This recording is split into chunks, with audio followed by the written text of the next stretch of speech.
দীর্ঘ 8 বছর পর তারা বহরমপুরে আবার সার্কাস নিয়ে এসেছে কলকাতা থেকে। আর তার কর্ণধার রবিউল হক, যা প্রতিষ্ঠিত হয়েছিল কিন্তু একদম 55 বছর আগে। আর সেই সার্কাসে আমরা উপস্থিত হয়েছি।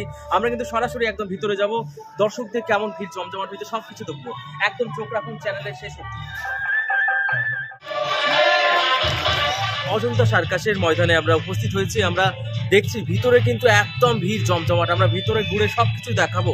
তার আগেই আমরা তাদের টিমের একজন সদস্যকে আমরা পেয়েছি, তার সাথে কিছু বার্তালাপ করবো। আমরা কেমন কাটছে এই সার্কাস এবং কবে থেকে শুরু হয়েছে যাবতীয় সব কিছু আমরা জেনে নেবো আমাদের এই অজন্তা সার্কাসের সদস্যর কাছ থেকে।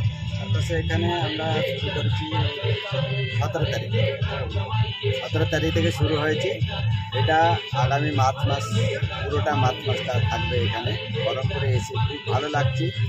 এখানকার পাবলিক খুব সার্কাসকে খুব পছন্দ করে। আমরা শুনলাম এখানে নাকি ভারতীয় ছাড়াও বিদেশ থেকেও কিন্তু সার্কাস দেখাতে এসছে শিল্পীরা। হ্যাঁ, বিদেশ থেকে মানে আপনার ইথিওপিয়ান আর্টিস্টই আছে কিছু। তাছাড়া আমাদের যে ভারতীয় শিল্পী মণিপুরি, বেঙ্গলে কিছু আছে, অন্ধ্রপ্রদেশ, বিহার, এমনি আলাদা আলাদা প্রান্ত থেকে আছে। বিদেশি করলে আমরা ইথিওপিয়ান আর্টিস্ট আছে। আচ্ছা, আপনাদের এই অজন্তা সার্কাসের মানে মূল সদস্য বা হেড কে? মূল সদস্য উনি রবিউল হক। উনি এই অজন্তা সার্কাসটা ওনার বাবার প্রতিষ্ঠা করেছিলেন। তারপরে উনি এখন বর্তমান 3rd প্রজন্ম চলছে।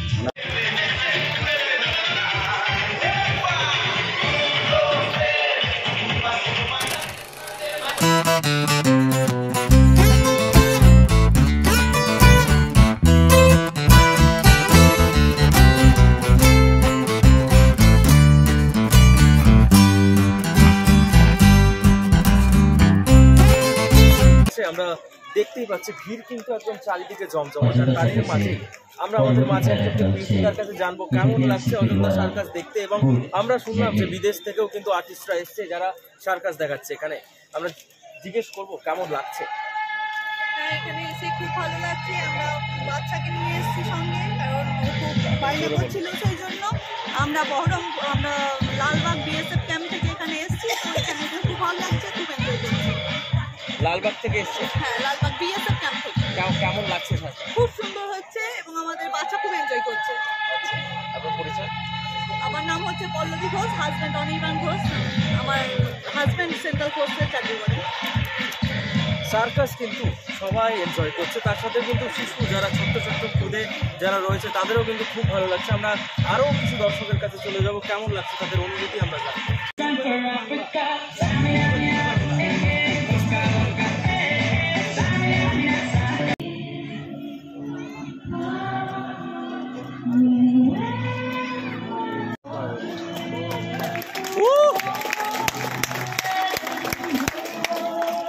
কেমন লাগছে?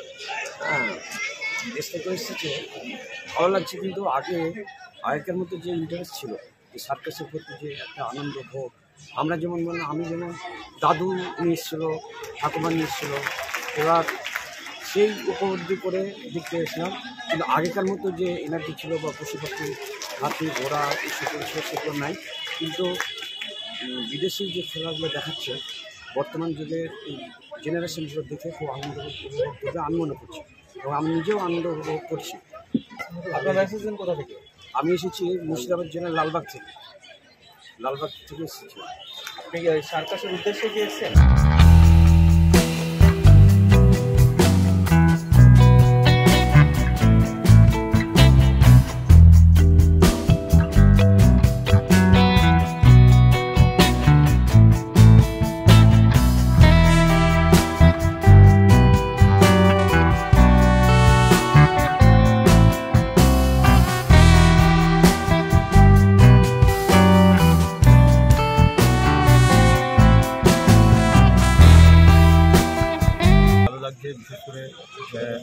বিশেষ করে বাচ্চাদের জন্য তো এটা খুবই উপযোগী।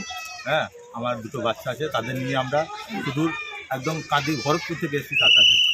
শুধুমাত্র সার্কাস বাচ্চাদের দেখানোর জন্য নিয়ে এসেছি। শুধু সার্কাস দেখতে অত দূর থেকে এসেছেন? হ্যাঁ, বাচ্চাদের দেখানোর জন্য আমরা নিয়ে এসেছি। কেমন লাগছে? খুব ভালো লাগছে। করোনার পরে হয়তো বছর 3 আমার সঙ্গে এবং তার রেকর্ডটা দেখতে আগামী শুরু করতাম, তখন দেখেছি কিন্তু এখন 4-5 বছর পর দেখছি এটাকে নতুন হয়েছে এবং বাইরের যে অনেকগুলো শিল্পী আছে। এই যে আমরা সার্কাস দেখছি, তো আপনিও যে দেখলেন, কেমন লাগলো সার্কাস? অনেক ভালোই লাগলো আজকে, তবে অলিম্পিকটা মনে হয় এর থেকে ভালো অনেকটা। অলিম্পিকটা দেখেছি তো, আচ্ছা, অলিম্পিক সার্কাস আপনি কোথায় দেখেছেন? আমি দেখেছি কলকাতা শো। আচ্ছা, ওটা কি এটার থেকেও বেটার ছিল? হ্যাঁ, এটা আর একটু ভালো করতে পারতো, সাইকেল খেলাটা যেরকম। পুরো মিলে কি আপনার মনে হচ্ছে যে একদম খুব ভালো, বহু বছর পর এসছে? হ্যাঁ, বহু বছর পর আমরা দেখতে পাচ্ছি, ভালোই লাগছে।